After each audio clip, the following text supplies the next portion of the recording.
Welcome to the YouTube channel of Farouk Higher Secondary School, Farouk College. Myself, Shamima, Department of Chemistry. Dear students, today we are going to discuss the last qualitative property, that is osmotic pressure. ഈ osmotic പ്രഷറിനെ പറ്റി പറയുന്നതിന് മുമ്പ് നമുക്ക് ഓസ്മോസിസിനെ കുറിച്ച് പറയാം. Osmosis നിങ്ങൾ ചെറിയ ക്ലാസ്സിലൊക്കെ പഠിച്ചതാണ്. ഇനി അതെന്താണെന്ന് പഠിക്കാൻ നിങ്ങൾ ഈ ഫിഗറിലേക്ക് നോക്കിയാട്ടോ. ഇവിടെ 3 ഫിഗറുണ്ട്. ഈ 3 ഫിഗറിൽ ഫസ്റ്റ് ഫിഗറിൽ ആ വെസലിൽ there are 2 tubes. One tube is filled with pure solvent and other tube is filled with solution. Then the two are separated by a semi-permeable membrane. ഈ ഇനീഷ്യൽ ലെവലിൽ നോട്ട് ചെയ്യാം, രണ്ടും ഈക്വൽ ആണ്. ദെൻ സെക്കൻഡ് ഫിഗറിലേക്ക് നിങ്ങൾക്ക് വന്നാൽ കാണാൻ പറ്റും. Second ഫിഗറിൽ സൊല്യൂഷൻ സൈഡിൻ്റെ ലെവൽ എന്ത് ചെയ്തിട്ടുണ്ട്, ഇൻക്രീസ് ചെയ്തിട്ടുണ്ട്. സോൾവൻസ് സൈഡിൻ്റെ ലെവൽ താഴ്ന്നിട്ടുണ്ട്. അപ്പം ഈ ഇതിൽ നിന്ന് നമുക്ക് മനസ്സിലാകാം there is a flow of solvent from solvent side to the solution side through a semi-permeable membrane. Then this process is called as osmosis. ഇനി ഇതിന് പകരം സോൾവെൻറ്റും സൊല്യൂഷനും പകരം രണ്ടും സൊല്യൂഷനാണെന്ന് വിചാരിക്കുക. then their concentrations are different. അപ്പം ഇനീഷ്യല് ആ 2 സൊല്യൂഷൻസിൻ്റെ ലെവൽ എന്തായിരിക്കും, ഈക്വൽ ആയിരിക്കും. കുറച്ച് സമയം കഴിഞ്ഞാൽ നമുക്ക് കാണാം ദ ഹയർ കോൺസെൻട്രേറ്റഡ് സൊല്യൂഷൻ്റെ സൈഡ് എന്ത് ചെയ്യുന്നത്, ഇൻക്രീസ് ചെയ്യുന്നത്. That means there is a flow of solvent from low concentrated solution to high concentrated solution through a semi permeable membrane. Low concentrated solution എന്ന് പറഞ്ഞാൽ സോൾവെൻറ്റിൻ്റെ കോൺസെൻട്രേഷൻ എന്തായിരിക്കും, കൂടുതലായിരിക്കും. And this process is called as osmosis. Then what is osmosis? Osmosis is the flow of solvent from solvent side to the solution side through a semi-permeable membrane, or the flow of solvent from low concentrated solution side to high concentrated solution side through a semi-permeable membrane. Then what is semi-permeable membrane? ഇതും തന്നെ നമുക്ക് മനസ്സിലായിട്ടുണ്ടാവും. semi-permeable membrane എന്തിൻ്റെ flow മാത്രമേ hello ചെയ്യുന്നുള്ളൂ, that is solvent molecules. ഈ മെംബ്രെയിനിൽ കൂടെ സോൾവെൻറ്റ് മോളിക്യൂൾസ് മാത്രമേ ഫ്ലോ ചെയ്യുന്നുള്ളൂ. Then there are 2 types, natural membrane and artificial membrane. Natural മെംബ്രെയിൻ്റെ എക്സാമ്പിളാണ് animal membrane and plants membrane. ആനിമലിൻ്റെ സെൽ മെംബ്രെയിനും പിന്നെ പ്ലാന്റ്സിൻ്റെ മെംബ്രെയിനും. അതേസമയം ആർട്ടിഫിഷ്യലിന് എക്സാമ്പിൾ പാർച്ച്മെൻറ്റ് പേപ്പർ, അതായത് ബട്ടർ പേപ്പർ അല്ലെങ്കിൽ ബേക്കിംഗ് പേപ്പറൊക്കെ. അതുകൂടാണ്ട് വേറൊരു example freshly prepared precipitate of copper ferrocyanide and the silicate of iron, cobalt or nickel. Then ഇനിയിപ്പോൾ മൂന്നാമത്തെ ഫിഗറിൽ നിങ്ങൾ നോക്കിയാട്ടെ. ഫസ്റ്റ് ഫിഗർ പോലെ തന്നെ രണ്ടിൻ്റെയും ഇനീഷ്യൽ ലെവൽ എന്തായിട്ടുണ്ട്, ഈക്വൽ ആണ്. ദാറ്റ് മീൻസ് ഓസ്മോസിസ് എന്ത് ചെയ്തെന്ന് മനസ്സിലായി. ഓസ്മോസിസ് അവിടെ ഇല്ല, അല്ലെങ്കിൽ ഓസ്മോസിസ് പ്രിവെൻറ്റ് ചെയ്ത്. അതിൻ്റെ റീസൺ എന്താണെന്ന് വെച്ചാൽ ഒരു minimum pressure V apply on the solution side, and this minimum external pressure applied on solution side to prevent osmosis is called as the osmotic pressure. Osmotic pressure is the minimum pressure applied on the solution side to prevent osmosis, and this is represented by the symbol pi. ഇനി നമ്മൾ ഈ osmotic പ്രഷറിനേക്കാളും കൂടുതൽ pressure ആ solution സൈഡിൽ apply ചെയ്യാമെന്ന് വിചാരിക്കുക. ആ സൊല്യൂഷൻ സൈഡിൽ അപ്ലൈ ചെയ്യുക, അതല്ലെങ്കിൽ ഹൈ കോൺസെൻട്രേറ്റഡ് സൊല്യൂഷൻ സൈഡിൽ. ഈ രണ്ട് കേസിൽ എവിടെയെങ്കിലാണ് അപ്ലൈ ചെയ്യുക. അപ്പോൾ അപ്ലൈ ചെയ്യുകയാണെങ്കിൽ ഇതിലും കൂടുതലാണ് അപ്ലൈ ചെയ്യുന്നതെങ്കിൽ the process is reversed. That means there is a flow of solvent from solution side to the solvent side, and this process is called as the reverse osmosis. Reverse osmosis എന്ന് പറഞ്ഞാൽ osmotic പ്രഷറിനേക്കാളും കൂടുതൽ external pressure നമ്മൾ apply ചെയ്യുകയാണെങ്കിൽ there is a flow of solvent molecule from solution side to the solvent side, and this process is called as reverse osmosis. ഈ പ്രോസസ്സാണ് is used for the desalination of seawater. Then what is desalination? That is the removal of salt from seawater. അതായത് salt എല്ലാം നമ്മൾ remove ചെയ്യുന്നത് ശരിക്കും വാട്ടറാണ്, sea വാട്ടറിന്. But it is called as desalination. അതായത് കടൽ വെള്ളത്തിൽ നിന്നൊക്കെ ആ ഉപ്പിനെ മാറ്റിയിട്ട് പ്യുവർ വാട്ടർ പ്രിപ്പയർ ചെയ്യുന്നത് ഈ റിവേഴ്സ് ഓസ്മോസിസിൻ്റെ പ്രിൻസിപ്പിൾ ഉപയോഗിച്ചിട്ടാണ്. Then the next is consider two solutions A and B. Their concentrations are same and their temperature same. അങ്ങനെയാണെങ്കിൽ their osmotic pressure are also same, and these two solutions are called as isotonic. That means two solutions have same osmotic pressure, then it is called as isotonic solution. The osmotic pressure of A is greater than that of B, then A is called as hypertonic solution and B is called as hypotonic solution. അപ്പം osmotic pressure എന്താണെന്ന് അറിയാം, hypotonic അറിയാം, hypertonic അറിയാം, then isotonic. The two solutions have same osmotic pressure. Hypotonic, ഏതിനാണോ osmotic pressure കുറവുള്ളത് that solution is hypotonic, and കൂടുതലുള്ളതെങ്കിൽ hypertonic. 0.9% sodium chloride solution is isotonic with human blood cells or RBC. So when RBC cells are placed in 0.9% sodium chloride solution, neither shrink or swell.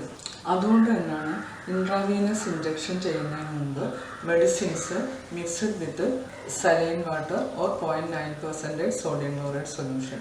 അതേപോലെ നിങ്ങൾ കേട്ടിട്ടുണ്ടാവും, pressure കൂടുതലുള്ള പേഷ്യൻറ്റിനോട് doctors പറയും ഉപ്പ് കുറച്ച് കഴിച്ചാൽ മതിയെന്ന്. അതിൻ്റെ കാരണം എന്താണ്, നമ്മളെ ബോഡി ഫ്ലൂയിഡിൽ തന്നെ Na+ അയോണും Cl- അയോണും ഉണ്ട്.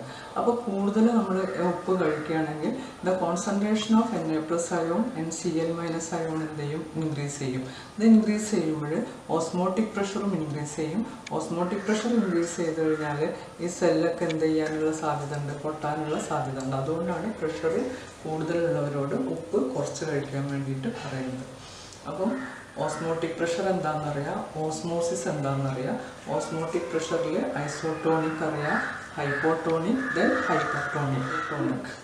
Then the next is Van Hoff theory of dilute solution, or it is the mathematical part of osmotic pressure.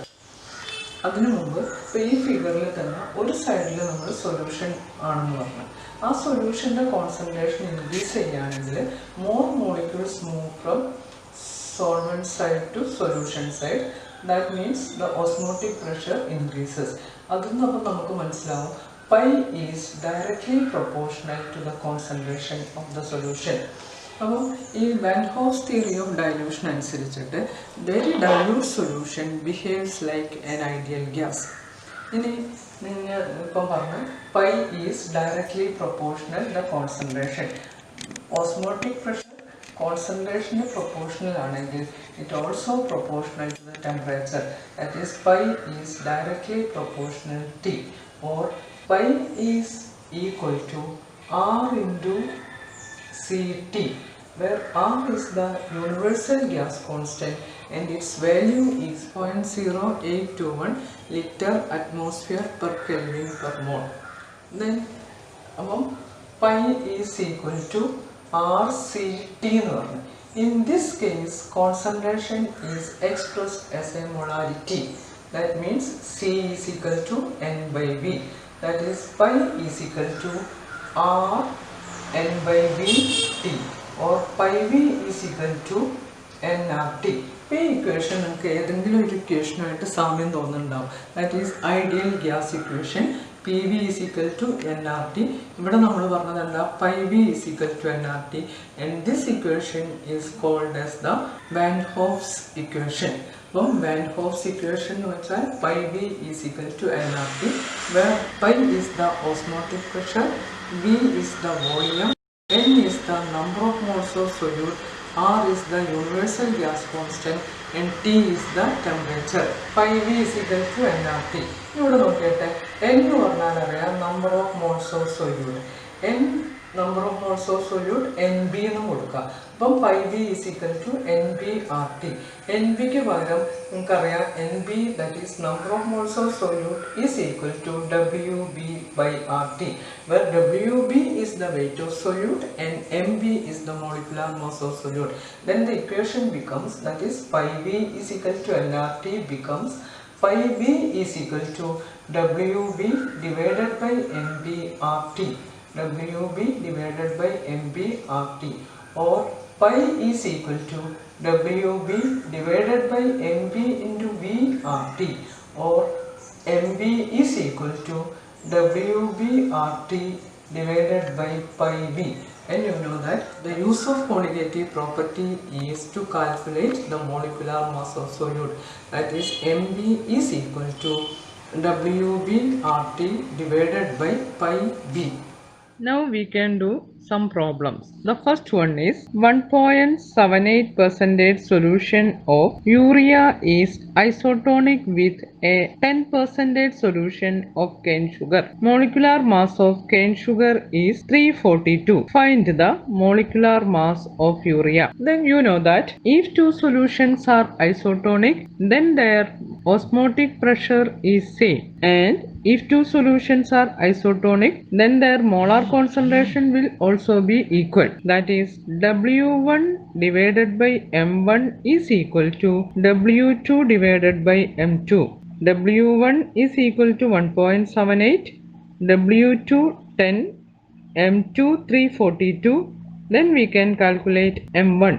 Then substitute this in this equation. We get M1 is equal to W1 M2 divided by W2, that is 1.78 into 342 divided by 10. The answer is 60.87. Then molecular mass of urea is equal to 60.87 gram per mole. Then one more. Calculate the osmotic pressure of a 5% solution of glucose at 27 degrees Celsius. Then osmotic pressure pi is equal to WBRT divided by MBV, where WB is the weight of solute, R is the universal gas constant, T is the temperature, MB is the molecular mass of solute, and V is the volume of the solution. Then in this case, WB is equal to 5 gram, V is equal to 100 milliliter or 0.1 liter. Then R, universal gas constant, is equal to 0.0821 liter atmosphere per Kelvin per mole. Then T, 27 degrees Celsius, Kelvinലേക്ക് മാറ്റുമ്പോൾ 300 Kelvin, and MB, that is molecular mass, is equal to 180. Then substitute these values. The answer is 6.84 atm, that is osmotic pressure pi is equal to 6.84 atm. Thus we complete 4 colligative properties. And you know what is colligative property and which are they? That is, colligative properties are the properties which depends only on the number of particles, not the nature of particles, and they are relative lowering of vapor pressure, elevation in boiling point, depression in freezing point, osmotic pressure. Then main use of colligative property is to calculate the molecular mass of solute. We can continue next class.